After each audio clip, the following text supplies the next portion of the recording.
Hey, what's going on, everybody? This is David Brooks, the Cadillac Counselor, coming at you to get some more information about the next and the upcoming election. And who do I have with me that will help me understand this election even better is Jennifer Dougherty. Jennifer Dougherty.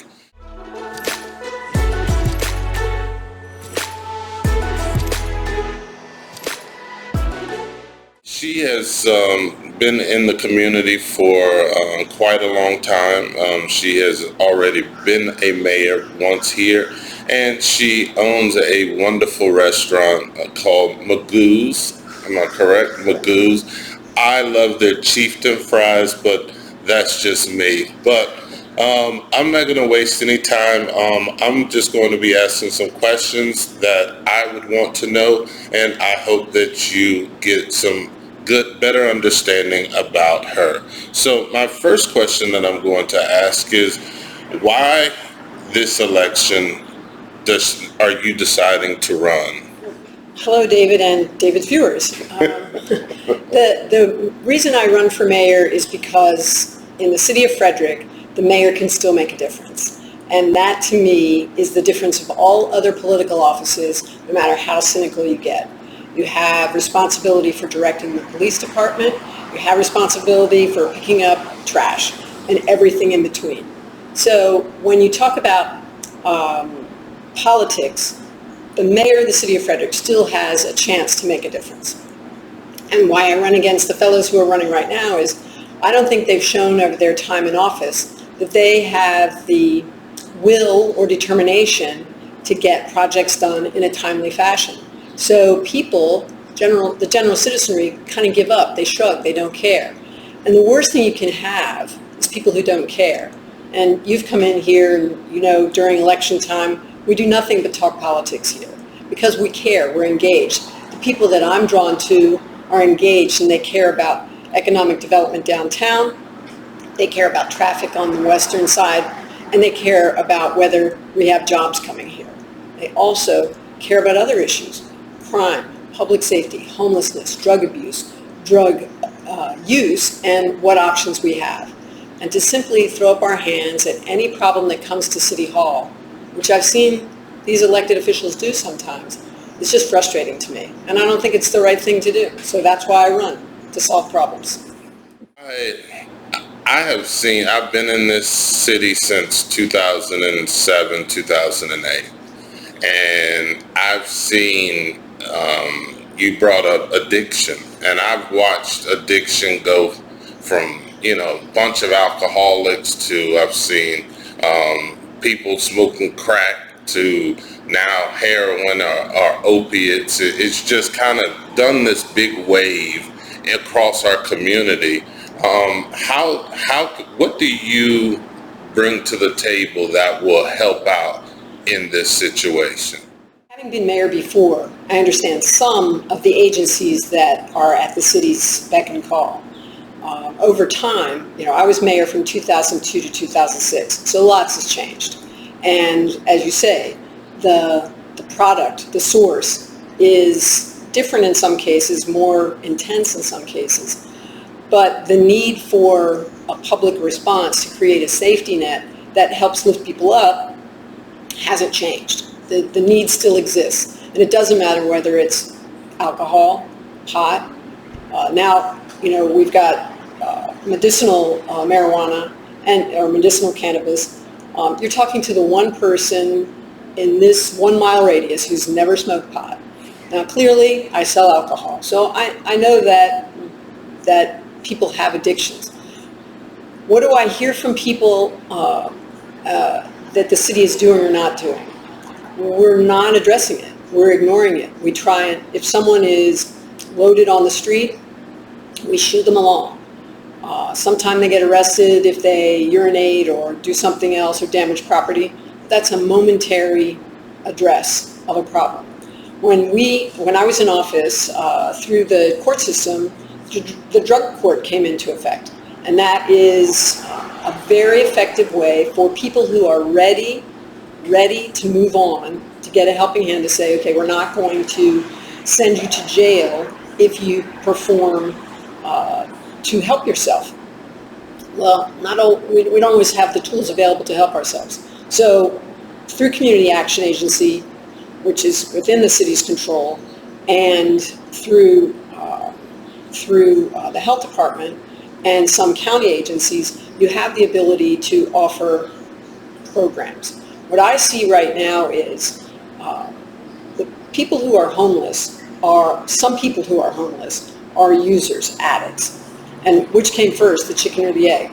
If you're homeless and you have no hope, why not? You know, that's what I hear from people. I see it every day. You know, I've been downtown since 1987. I've seen the recurring cycle. So let's start addressing some of the issues. If you don't have a place to call home, a place to get mail, a place to cook dinner, a place to shower, why do you care if you're going to use drugs? Because you're just looking for anything to take your mind off that. So let's start at what root problems exist. With our Community Action Agency, I think we should be more than offering basic hot meal every day. So what does the city do? Economic development, job training. In this economy, we're looking for lots of entry-level jobs. We're looking for lots of warehouse jobs. We do not have a tool, if you talk to people who have issues, to get hired, right? Mm-hmm. We do not have job coaches unless you're affiliated with one of the existing nonprofits that will say, yeah, I'm going to back this person up with a job coach. I'm in a business that hires people and gives people second chances all the time. And what do we hear? Restaurant people, we need restaurant people. Trust me, it is hard to find people, but also you have to be able to give these people a second chance. So how do they get to their next level of comfort, a safe place to live? Recently there was a big blow up because some advocates for homeless were bringing homeless people to create an encampment in City Hall. They did it because their voices weren't being heard. The new people at Community Action Agency weren't listening. They weren't helping to solve the problems. If a government agency exists, it should help solve the problem, not stiff-arm somebody and say, I'm not going to give you any help. We're trying to help people get off the streets, get off drugs, get off alcohol, whatever their issue is. So my suggestion at that point was go to the churches and ask the churches with parking lots, or go to Harry Grove Stadium and create a safe place, compact, uniform, a place with some temporary facilities to make sure that people were not camping at City Hall. Is the essence of these last few years in City Hall. They don't solve the problem for the future. They're going to try and brush it away, and it doesn't go away. Congregation of people sitting on the creek. Years ago, I suggested building a kiosk on the creek, a police kiosk on the creek. It could serve as a welcome center when the partnership was having events like the recently finished Festival of the Arts for First Saturdays, but also a place where the police could have their monitoring cameras, the force multiplier, to make sure that people were safe. We want to invite people here to have fun and be safe, but we want people who are residents here to have fun and be safe too. And if you have people who are detouring around Carroll Creek, what is supposed to be the gem of our new downtown, give me a break. We have not done the job right. So I've talked about it for years. If I'm successful, we will have a kiosk on the creek to create a welcome center, even public laboratories, because we shouldn't be criminalizing the behavior that comes after a homeless person has to go to the bathroom. Mm-hmm. The library's been closed a year and a half to public, all the things. Yeah. What's a human being to do? So we're really stuck right now with getting things done. Our solution is truly affordable housing for single workers, and that is to take a model that we used when I was mayor to renovate strip malls and have that same tax credit program for people who own properties out on the Golden Mile or the East Street corridor. If you have retail space on the first floor, give them the tax credit, not the money, the tax credit, to renovate and add 2 floors of single apartments, efficiencies or single bedroom apartments. We have lots of 2 bedrooms, lots of 3 bedrooms. I know there's a lot of conversation about family needs, but what I see is single men, single women not being able to afford any place to live. Then they end up in a residential situation that's not safe for them. They're not in control of their own property. The Community Action Agency has so many tools at its hand, and right now, because of the federal government, so much money, this is not going to be an adverse impact on city residents. But what I don't want to do is create an enemies group. We have some very successful people in this city, and for that we're grateful. We also have some very, very sad people in this town that are not in a situation to help themselves.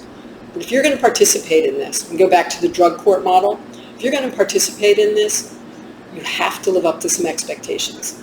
You know me a little bit. I work all the time, and people who work for me work, and I expect them to work. But they stay. They work. They get food. They have clothing. They have a house. They have a car. They have to do the things that are required of them to perform, to keep themselves safe. This isn't for anybody else. This isn't to lift this isn't to lift the society up. This is to lift themselves up. And, I'm not an expert. My degree is in history, but I know that there is a feeling of success with a good day's work. And if they have a place to go home to be safe, I've seen it. They want the cycle to continue. It's not a perfect system, but that's where I'd start. The last thing that I was going to ask you, and this is just a real situation about the election. I've talked to several people, and some people, they're leery. They're leery about things from the last time that you ran. And I want you to speak to those people. And I want you to tell me what's going to be different or what's going to be the same from the last time that you ran to 2022. It's a funny question, because when I was mayor from 2002 to 2006, it was a long time ago, obviously, we did things. My mission, I put out a 10-point priority list that we would accomplish. Things came up, obviously, when I printed that information. 9/11 happened. We had a drought. So for me to say that I'm the same or different, I don't think people change that much, but people become wiser. And the one thing I will say is, when people hear me or talk to me, my goal is always the same. I do this because I care. I do this because I think I have better ideas. I do this because I think I can accomplish more than the other person running. And the evidence, as they say, is there. The proof is in the pudding. During the pandemic, we haven't really seen much leadership out of City Hall. Everything's come from Winchester Hall. It doesn't have to be that way. When you have a city of nearly 75,000, the mayor is supposed to be the spokesperson for the city and the advocate for the city and the cheerleader for the city, talking about what's going on. So when people say, I think mostly they say, I'm tough, or I was a bitch. I am tough. I have high expectations for myself and the people that work with me. And obviously I've been in business for 38 years now. So, and it's a business where people come to have a beer with someone. So that whole phrase, oh, she must be this, I think maybe they should look at some facts here. I'm loyal to my crew, right? I'm loyal to my family, to my friends, the people who come in here, the Magoo's travel crew, but also I'm loyal to Frederick. And everything I talk about is about solving a problem for Frederick, not about elevating myself to something. Hey, I know politicians all have egos. I'm not saying that I don't have an ego. I'm saying that I think my ideas are good and that I have the backbone to get it done. Now, if you want to say that you're worried about me being mean, I can be mean, but I don't start out that way. I start out with the idea that I see a problem and I want to solve it. That's whether I'm in business, whether I'm on a trip and we're trying to decide A or B. or whether I'm in City Hall. You know, we didn't know that 9/11 would happen when I started running. We didn't know that a pandemic would happen when Michael was in office. But things happen, and you have to decide if you're choosing a leader, someone who wants to do things, and who's not afraid to make a choice that sometimes will upset people. Think about it. I worked every day. I never take the day off to make sure my business survived the pandemic. I did the same thing in City Hall. And I had support, right? I knew how to take advantage of that support. The mayor is supposed to be helping the people in the city decide how to make it through the support. Now, right now, you know, we have that free frenzy of post-pandemic euphoria, but there's still a lot of things going on. You see more people who have fallen through the safety net. You see more people who aren't willing to reach out for help because they don't know where to go. You have to start telling them. When I was mayor, we did a weekly press conference. We told the public everything. We had 2 newspapers, 2 TV stations, 2 radio stations show up for a Tuesday morning 10 o'clock press conference because I was talking to the public about what was going on. Now, maybe things have changed so much where everybody gets their information another way. But a newspaper of record would sure be helpful, you know, to have someone covering City Hall. I mean, the only thing people talk about with this administration is the logo. Again, something that is so silly, but no one knew what was going on. And then it was popped on us, and we're like, well, that's a dumb thing. We love our clustered spires. If you talk to people, like I talk to people every single day, they would say, what's wrong with the spires? It would be like changing the Maryland flag logo. What? There's one thing about Marylanders, we love our flag logo and Old Bay seasoning, right? Yeah. You don't want to change these things. This is who we are. It would be like me taking the astronaut out, you know, out in front of Jennifer Magoo's, you know. Major Buzz Magoo and Jennifer go together. So the things that we have to do. So have I changed? I don't know. Maybe I don't work 20 hours a day. Maybe I work 18. But the point is, I'm going to give it my all. I'm going to give it everything I have. And I'm going to be creative, and I'm going to tell you what I'm doing. And sometimes you're not going to like it. But that means I've made a decision, right? That means we're moving forward. So if there's an ethics rule, let's not talk about it for 15 months. Let's change it if we've missed something. On that, I'd say, you know, learning as time goes on. You know, when you're 40, you know something more. When you're 50, you know more. When you're 60, you know more. Let's have a hotline. Let's have an ethics hotline. If you have a complaint against any city employee, you can call that hotline, register it online, and it will be followed up. I know someone who's called the city to make a complaint, and it was a month and a half ago.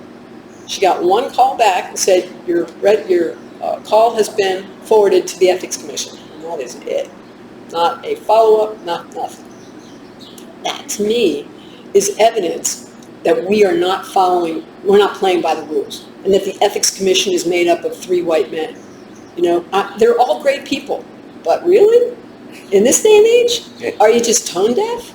And if you look down the line, that was the same case. I made the case 4 years ago when I ran.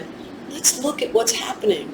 You know, when I started in office, lots of things hadn't happened. In Frederick, we hadn't had a fair housing commission, even though we were required by law since the 70s to have one.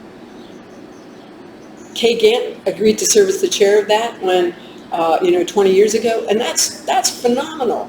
We made it happen. And so for me, to say, why am I different? Or why do we keep electing guys that want to be invisible in City Hall? That's my question. If you want someone who's going to be invisible in City Hall, not only does that mean they will be, but that means you don't care about progress as a voter. That you're afraid to hear the things that are going on. They were not insignificant problems that we were dealing with. The Black Book. We did have a prostitution problem, drought, Amerithrax investigation, 9/11 training. You know, all these things. And a building moratorium. I didn't make any friends in the building community with having a building moratorium. But again, that was standing up because we didn't have any water. And last week, They finished the dredging project that we put on the books 15 years ago. Okay, 15 years. This is not something insignificant. We knew this had to be done. And I could only do so many things in 4 years. But a dredging project is the front page news. It should have been front page news 12 years ago because we put it on the books. And that, to me, is the difference. I will tell you what we're going to do, and we're going to get it done. So whether it's homelessness, job growth, bringing a Fortune 500 company here, or maybe even having a downtown hotel. These guys have said it. I've done it. Hey, you've heard it from her. This is her platform that she's running on. And, you know, if you have to get out and you have to vote. No matter who you vote for, you got to vote for someone.